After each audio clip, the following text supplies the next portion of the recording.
irrespective of what they're doing. And George was a genius as a footballer, and he thinks and acts and behaves like a genius. Quite eccentric in his own way, but tremendous guy with it. Looking at his international career, no one knew George better than goalkeeper Pat Jennings, a legend in his own right who won 119 caps, a world record. Best, his roommate on Northern Ireland trips, only played 37 times for his country. Playing for Ireland, Georgie Best, who usually plays with Bobby Charlton for Manchester United. But this time, Charlton robs him of the ball. England force a corner, and Charlton's accurate kick is met by Martin Peters, who puts England in the lead with a driving downward header.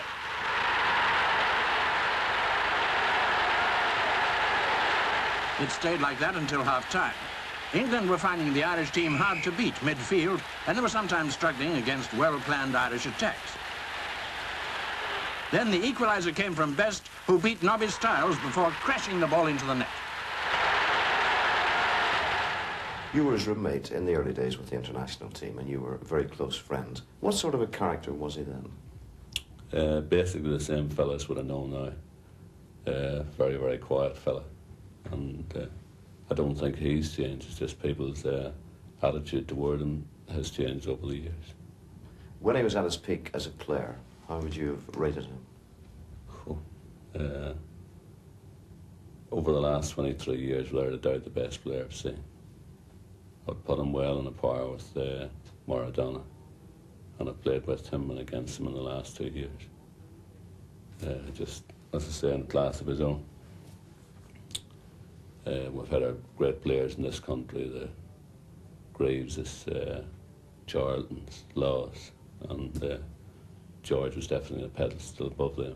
Well, I can never sort of say who's the greatest in football. How can you compare Pelé, Maradona, Johan Cruyff and say that one of them is actually the greatest? You can't. But I would say that George Best lives alongside those names, and there was never a better player than George Best. Did you see any signs of it going wrong for him, Dennis?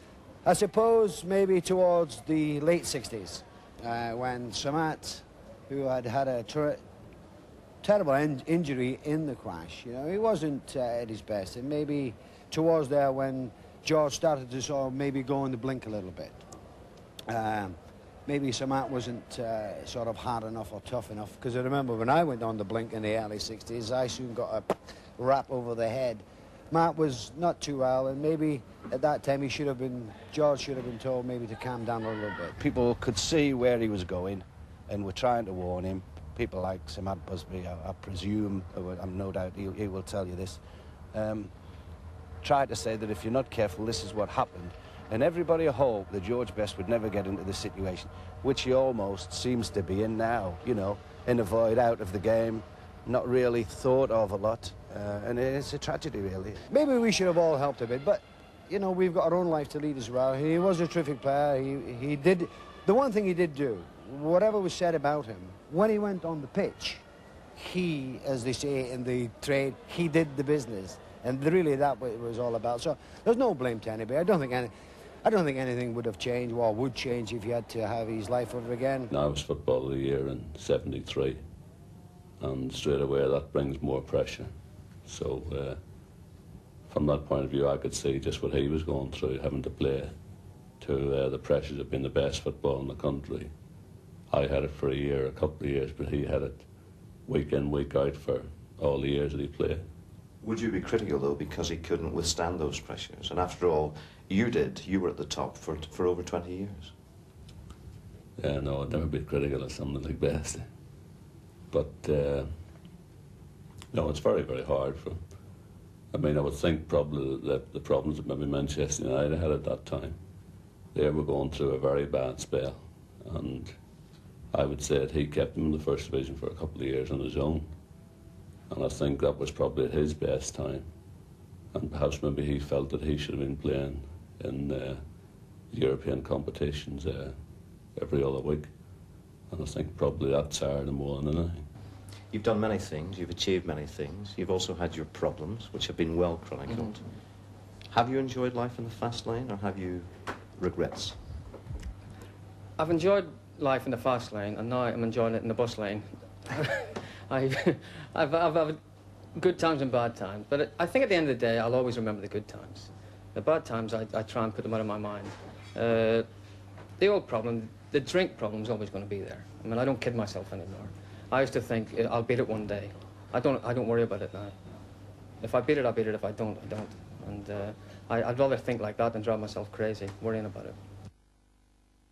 In this programme, we've seen the best genius. But what if he was playing today? Would he fit into the modern game? Would he enjoy it? And what would his value be on the transfer market? You couldn't buy him today. When I see the likes of, somebody was quoting John Barnes as good as George Best, you know, it's a great player, John Barnes, and a highly exciting player, and he was £1 million. No comparison. To have a skill like that, I mean, they would pull the stadium down probably if he was here and you actually thought of selling him.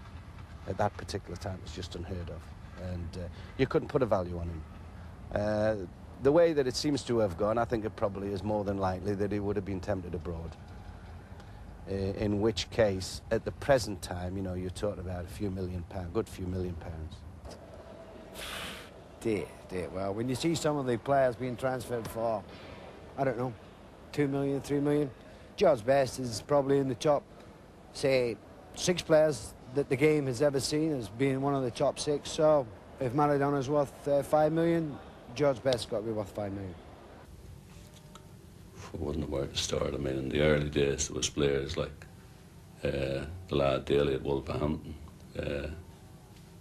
Robson, Andy Gray.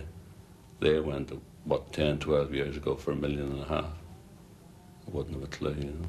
I would say probably 5 million, cheap at the price. We're talking about 10, 12 years ago.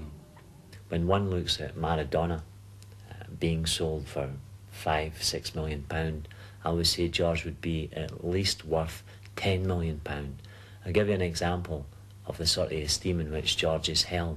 Maradona was travelling over from Italy to watch England and Brazil, and I know on very good authority that the first question that he asked when he got on the plane to come here was, could I please meet George Best?